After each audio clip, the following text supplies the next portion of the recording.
Good morning and welcome to today's episode of Sustainability with Sasja. Today we have Sasja on link from Zurich. Welcome, Sasja. Thank you very much, guys. Nice to be here again. Yes, let's dig into today's topic and let's begin with the news about the G7 deal. And for those of you who don't know, the G7 is an informal club consisting of countries from Canada, France, Germany, Italy, Japan, the UK and the US. And this weekend they came to a decision regarding tech giants and tax havens. Sasja, tell me more about this. Look, this has been an ongoing debate for a number of years, how to produce and develop the tax framework that will be adjusted to the globalization or the time where we are living in. And the idea with this framework is to try to avoid this tremendous sort of a race to the bottom that has been going on for a number of years, where you will have tech companies and other big corporations around the world booking their taxes in the tax havens and then having their sales and the income generated somewhere else. This enables countries many countries around the world who are pretty much dependent on these tax incomes to sort of retrieve these taxes in a way that sort of fits into this framework and also fits into the way how they can really tax businesses from where these businesses are operating, not only where they are booking their profits. And this will, of course, have a significant impact on many big corporations around the world, which today would in many tax havens tax 0 or up to 5%, and the rest of the taxes are not paid where their sales and products are sold and where they are generated. So this new framework where at least 15% will be paid means that the corporates will need to tax where the sales are generated in these countries. And to give you an example, so you could have a French company that has booked its profits in Jersey, pays 5% tax. Now France will be able to gain or retrieve the 10% of the tax in France. So it is changing it's a big thing. It's quite substantial. It hasn't been done for many years. And I think this will change a lot of dynamics on the market. And what has the response from the market been? I think, it's always a cautious thing to see how this will be implemented. I mean, this is agreement for G7 countries. Of course, it needs to be rolled out. The framework needs to sort of come in force. But I think it has been a positive in many ways, and not only because it is the right thing to do, but I also think that tax-related issues are also contributing to income inequality in many countries. And of course, politicians are worried that due to the corona crisis and climate emergency, some of these things, including the tax, if fixed in the right way, will contribute to tackle these big social challenges that we are sort of going to face in the next coming decade. And related to this, to the issue of tax, we have Microsoft's Bermudian tax affair. Sasja, can you tell us what this is about? The tax affair is related to, I think it is that the profits are booked somewhere else. The company is not paying the taxes where it should sort of pay. And this is again indicating, and I don't think they are alone, there are many companies that are using the same schemes. It is the sort of indicating that some things in relation to this need to change, because if you're a private individual, it's very difficult to sort of amend in different ways with the taxes. If you're corporate, you've been given opportunity to do that. And this is something that I think this framework will address in completely different way than earlier. And the ministers also agreed to make a move towards making companies declare their environmental impact in a more standard way. But isn't this so investors can decide whether to fund them or not? But isn't this somewhat similar to what the EU taxonomy is trying to do? It is, but it's also encompassing other entities outside European Union, which is extremely important. You have to bear in mind that, especially on the capital markets investment, both in Asia and in the US, there is still sort of a lag in terms of both regulation and implementation of this. So this means that the entities outside European Union will also need to adhere to this. This is a harmonization of the requirements for the financial institutions, how to disclose environmental material risks in their financial accounting, and also the way how they can, mitigate and identify this risk when they do investments, and that will basically make it available for central bank authorities around the world, financial authorities, to see how much of the climate risk they hold on their books. And this is very important for the transition, because we need to know what banks, where they are lending, how they are investing, and how they are managing this type of risk in the way how they operate their business. I read an analysis this weekend that showed that the G7 countries are not only among the most polluting countries in the world, they also represent only a tenth of the world's population, but they're still responsible for almost a quarter of CO2 emissions.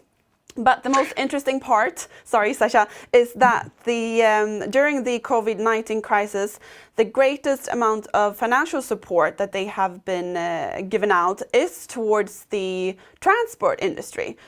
Companies such as Air France, British Airways, Ryanair, EasyJet, Lufthansa, and so on. What do you think about this? I mean, this clearly indicates that still the politicians are struggling with committing or delivering on their commitments in relation to climate emergency and how that needs to be tackled. It also tells you a story that our primary economy that we are living in and operate today, is still pretty much dependent on the energy sources and on the support from the governments, where this support is not necessarily always tied to these climate commitments, but it's tied to the fact that economies need to grow and they need to sort of reinvigorate these economies after Corona. And this is probably the reason why it's happening. It's of course counterproductive from a long-term perspective, because it is supporting on the one hand the industries that are not sort of a part of the probably part of the solution going forward. In the same time, millions of people affected in various ways, both as clients and as employees in these industries, and the countries need to be able to tackle this. You see, this is the struggle. This is the real challenge we have, is how to transform our economies and in the same time make that transition just for many people that will be affected. And the governments around the world are struggling how to find that sort of how to cross that bridge and do it in as smooth and painful, painless, I would call it, process as possible. And it's not easy. And of course, I mean, if you look at the support to some of these transportation sector, I mean, airplane industry and the commuting around the world is pretty much linked to globalization. We are not going to stop traveling. We may travel in a different way, but it still needs to be there. So we need to find positive ways and solutions how to address this. So we simply, or not simply, but we need to find ways to make that kind of transportation more sustainable.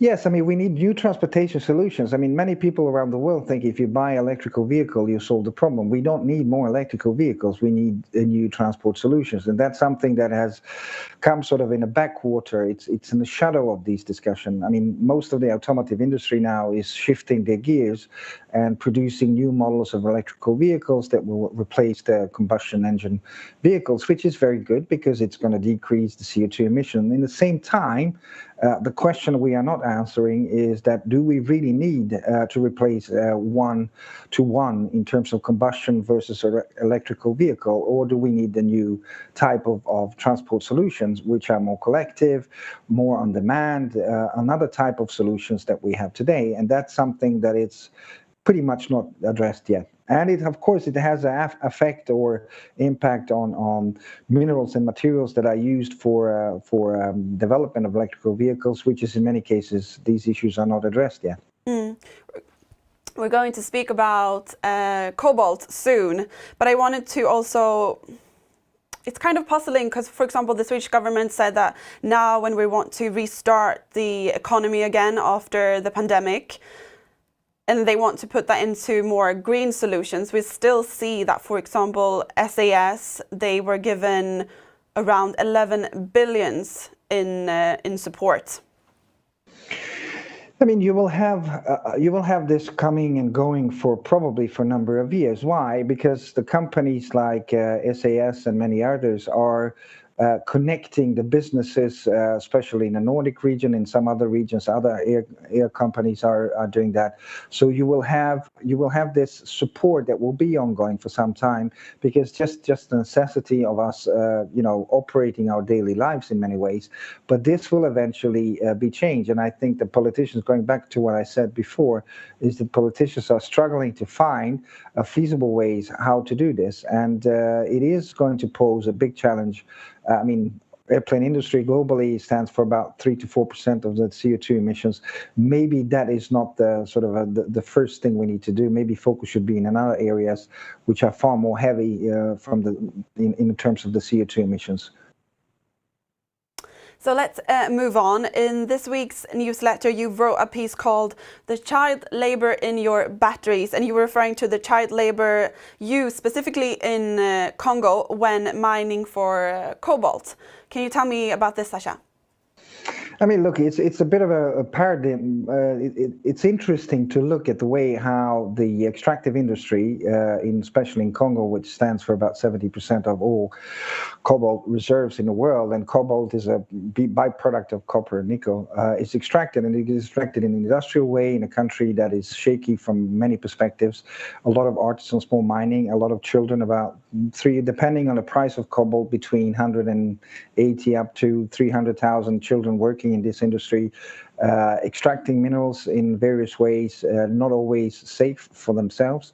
Those minerals are refined further on in China, mostly in South Korea, and then used in the production of batteries for electrical vehicles that are deemed as sustainable. However, extraction is not sustainable, so it poses a question how we as investors investing in sustainable solutions, do we really see what sort of how the supply chain looks like, and what are we doing to address that? Because if the input raw material is not sustainable and semi-product is, it poses a question of if we are not creating another challenge going forward by replacing the old combustion engine with electrical vehicles that are produced in a way where raw materials come from the places and done in a way, extracted in a way that is far from being sustainable. I think it poses a question in many ways to industry, investment, ESG industry in general. So what are we accomplishing with our investments? Are we really changing the way in the value chains and how things are operated around the world in a more sustainable way than before? Mm. And Tesla is one of the biggest producers of electric vehicles. Have they said anything about this issue? I've been digging into this for over a year now, and there are a lot of initiatives, and companies are pledging and doing a lot of sort of things on paper. One, I think traditionally Tesla would have about 20 kilos of cobalt. Your iPhone will have about 8 grams. Cobalt is basically the part of every daily use of things that we do. So I think there's a lot of pledges, a lot of commitments, but on the ground in Congo, in DRC, in the Katanga province where this is taking place, the things are really not where they should be, and I think many of these companies are now trying to figure out how to do it, but action on the ground is still actually not taking place. Because we still need cobalt to produce renewable energy, but in order for it to be sustainable, you need to make sure that it's extracted in a sustainable way, of course. To try to do it as sustainable as we can. It's not only cobalt, it's copper, nickel, and lithium, and many other materials, and rare earths, and other type of materials that we need. And, we usually sort of stop looking after we know that the electrical vehicle has a battery. But also, extracting a ton of refining the ton of cobalt, which is mostly refined in China, people don't know this. These refineries are powered by coal power, and it's emitting a huge amount of CO2 emissions throughout the process of refining the cobalt and many other materials. So this also needs to be taken into account. Let's end today's discussion with, well, it's kind of a difficult and a big question, but how would, if you want to make ESG investing and the ESG framework all-encompassing and not simply something that the rich people say that they do, but maybe in reality aren't really doing, how would a fair ESG framework be constructed? I mean, this is a huge question. I think it's a huge question for the industry, for every person and organization that works in this industry. I think the ESG needs to move into the sort of action mode and more on focus mode in terms of what we together can achieve to get improvements on the ground for people affected. This is still a big question for the industry. Any investment product that is branded ESG needs to be able to tell you what exactly do you get, what kind of improvements, tangible improvements for a number of criteria you get. Are you improving the lives and the habitat of the people where these money are invested? And the answer to that question today is there are very few investments that they are able to provide you with that answer, and that needs to change.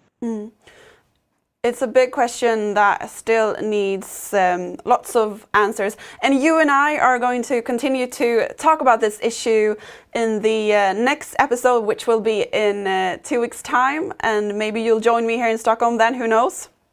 I hope so. Yeah. Okay, thank you very much for watching, and I wish you all a good day. Bye, Sasja. Thanks, guys. Bye.